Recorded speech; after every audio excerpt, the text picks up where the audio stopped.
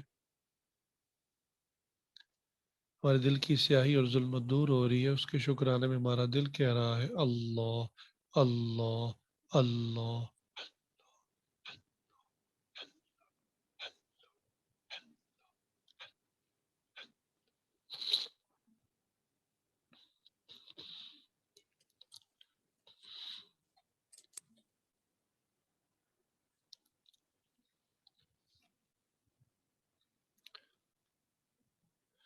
ہوا و حرص والا دل بدل دے،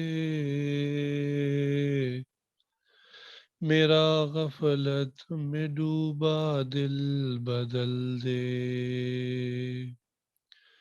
ہوا و حرص والا دل بدل دے، میرا غفلت میں ڈوبا دل بدل دے۔ بدل دے دل کی دنیا، دل بدل دے، خدایا فضل فرما دل بدل دے۔ رہوں بیٹھا میں اپنا سر جھکا کر، رہوں بیٹھا میں اپنا سر جھکا کر، سرور ایسا عطا کر دل بدل دے۔ گناہ گاری میں کب تک عمر کاٹوں، بدل دے میرا رستہ دل بدل دے۔ سنوں میں نام تیرا دھڑکنوں میں، مزہ آ جائے مولا دل بدل دے۔ سہل فرما مسلسل یاد اپنی، خدایا رحم فرما دل بدل دے۔ یہ کیسا دل ہے سینے میں الہی، جو زندہ بھی ہے مردہ دل بدل دے۔ تیرا ہو جاؤں اتنی آرزو ہے، تیرا ہو جاؤں اتنی آرزو ہے، بس اتنی ہے تمنا دل بدل دے۔ پڑا ہوں تیرے در پر دل شکستہ، رہوں کیوں دل شکستہ دل بدل دے۔ ہوا و حرص والا دل بدل دے، میرا غفلت میں ڈوبا دل بدل دے۔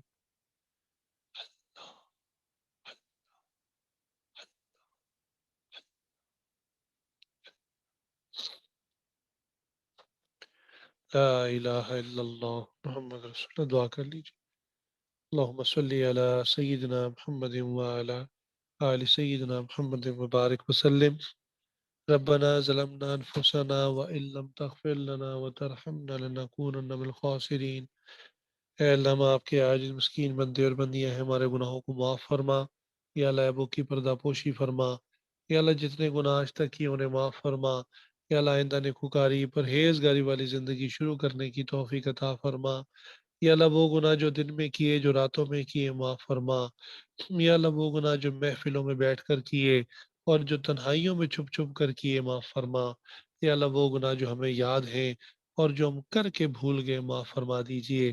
یا اللہ ہماری زندگی کے تمام صغیرہ کبیرہ گناہوں کو معاف فرما دیجئے۔ یا اللہ ہمیں اپنا سچا سچا بندہ بنا دیجئے۔ یا اللہ ہمارے اندر اخلاص پیدا فرما دیجئے۔ یا اللہ ہماری دورنگی کو ختم فرما دیجئے، ہمارے نفاق کو ختم فرما دیجئے۔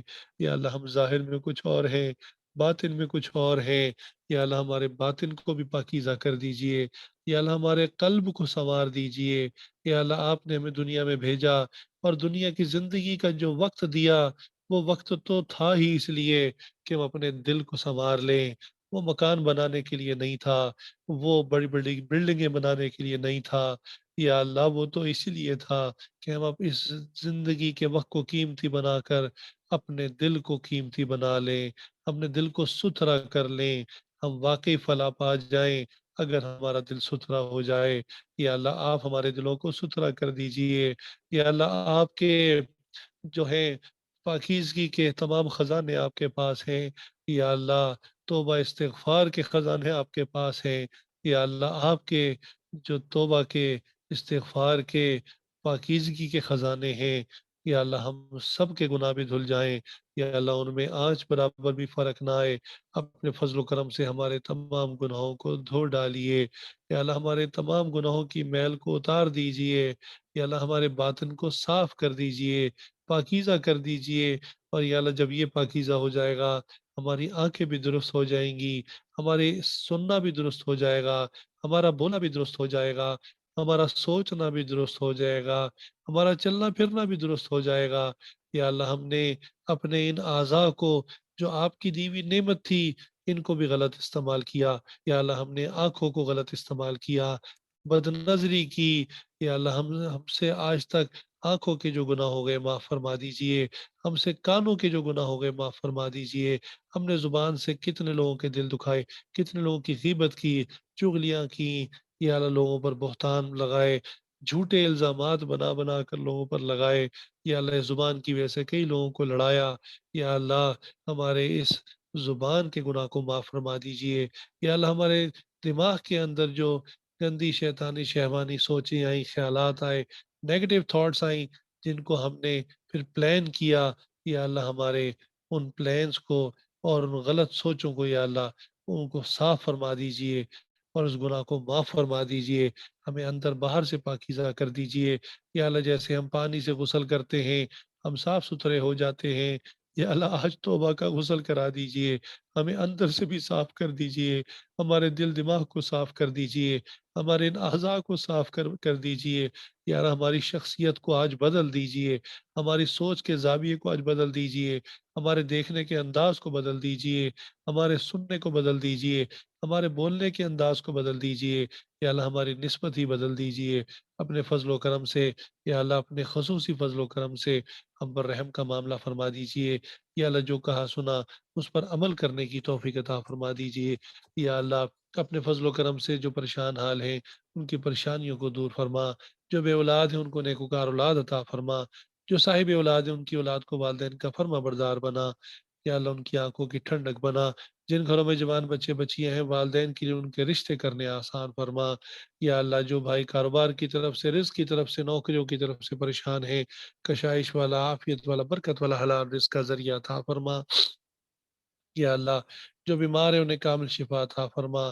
یا اللہ کچھ دوستوں نے، خواتین نے دعاؤں کے لیے کہا، بیماروں کے لیے خاص طور سے، یا اللہ ہر ایک کو ہر قسم کی بیماری سے شفا عطا فرما، کرونا کی بیماری سے، یا اللہ ڈینگی کی بیماری سے، ہر قسم کے وائرس سے، ہر قسم کی یا اللہ بیماری سے، چاہے وہ جسمانی ہو، چاہے وہ روحانی ہو، حسد ہو، کینہ ہو، بغض ہو، شہوات ہو، یا اللہ غصہ ہو، تکبر ہو، ان تمام جسمانی اور روحانی بیماریوں سے ہمیں شفا عطا فرما دیجئے، ہمیں پاکیزگی عطا فرما دیجئے۔ یا اللہ ہماری روح کو مضبوط کر دیجئے، ہمیں وہ روحانی اعمال کرنے کی توفیق عطا فرما، کثرت سے قرآن کریم پڑھنے کی توفیق عطا فرما۔ یا اللہ 5 نمازوں کا اہتمام کرنے کی توفیق عطا فرما۔ یا اللہ چاش، اشتراک، ابابین، یا اللہ تہجد، ان کو مضبوطی سے پکڑنے کی توفیق عطا فرما۔ یا اللہ ہمیں ہر وقت باوضو رہنے کی توفیق عطا فرما۔ یا اللہ ہمیں ذکر مراقبہ کرنے کی توفیق عطا فرما، کثرت سے درود پڑھنے کی توفیق عطا فرما۔ یا اللہ یہ وہ تمام روحانی اعمال ہیں جس سے روح کی صحت اچھی ہوتی ہے، روح اسٹرانگ ہوتی ہے۔ یا اللہ ہماری روح کو مضبوط کر دیجئے، روح کو صحت یاب کر دیجئے، ہمارے ایمان کی حفاظت فرما دیجئے۔ یا اللہ جن بھائیوں نے، دوستوں نے مستورات میں دعاؤں کے لیے کہا یا کہنا چاہتے تھے نہیں کہہ سکے، ہماری دعاؤں میں انہیں عطا فرما۔ یا اللہ ہمارے ملک پاکستان کی حفاظت فرما۔ یا اللہ اندرونی بیرونی تمام خطروں سازشوں سے اس کو محفوظ فرما۔ یا اللہ ہمیں نیک حکمران عطا فرما، امت کے لیے، قوم کے لیے اچھے فیصلے کرنے کی توفیق عطا فرما۔ یا اللہ جیسا کہ سننے میں آ رہا ہے کہ کرونا کی بیماری پھر سے زور پکڑنے لگی ہے، یا اللہ اپنے فضل و کرم سے، یا اللہ اس بیماری سے سب کو محفوظ فرما، سب کو عافیت عطا فرما، یا اللہ سب کو شفا عطا فرما۔ یا اللہ ہمارے پیارے نبی حضرت محمد صلی اللہ علیہ وآلہ وسلم نے جتنی خیریں مانگی ہیں تمام خیریں ہمیں عطا فرما، اور جتنے شرور سے پناہ مانگی ہے تمام شرور سے ہماری حفاظ فرما۔ وصلی اللہ تعالی علی خیر خلقہ محمد و آلہ و صحبہ اجمعین، آمین برحمتک یا ارحم الراحمین۔